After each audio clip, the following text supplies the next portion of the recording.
Alright guys, alright guys, welcome back to my channel. This is Shig Lakitero. And tuloy-tuloy tayo sa tutorial natin. And for today's video naman, napakadali lang to guys, kung paano mag-delete ng column and rows. Okay? So sa inyo nakikita, meron tayong table dito. So, ano ba ang pinakamabilis na paraan para i-delete ito? So, sundan nyo lang yung aking mouse pointer. Pag tinuto ko dito sa taas, nakita nyo nag-highlights ang buong column, rows. Pag dito naman sa kabilang side, nakikita nyo, nag-highlights din ang buong column. So, ano ibig kong sabihin? Ang gagawin nyo lang is, syempre, i-select yung entire column. So, for example, meron tayong mga pangalan dito. Clark. And dito naman is Laguna. Meron tayong ID 001. So, sa baba naman Jane. Ng mga place. Tagaytay.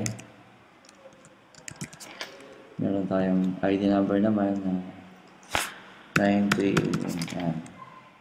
Tapos, napakangari. Lendon.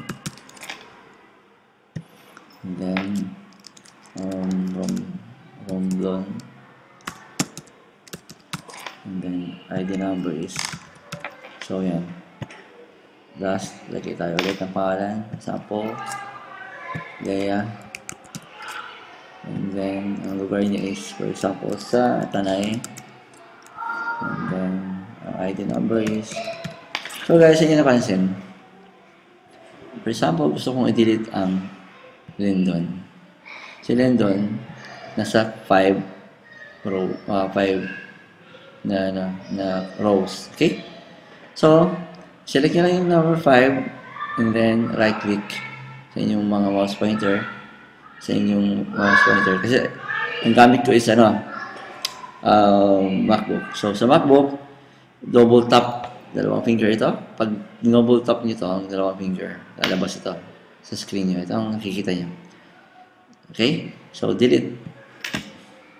Ganun, wala na. So, accidentally delete, pwede nyo i-redo or undo. Para bumalik siya. So, undo.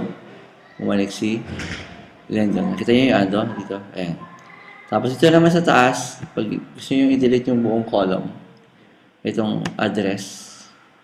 So, ito ulit sa MacBook, top, yung touchpad, tapos double click naman, right click naman sa Windows, then delete.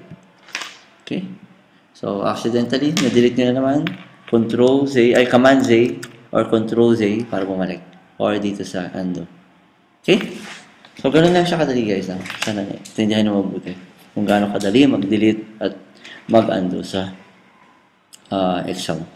So yun guys, so hinihingi ko na sa inyo is sundan yung aking mga videos and i-share. Then mag-subscribe din kayo. Okay? So stay safe and God bless everyone.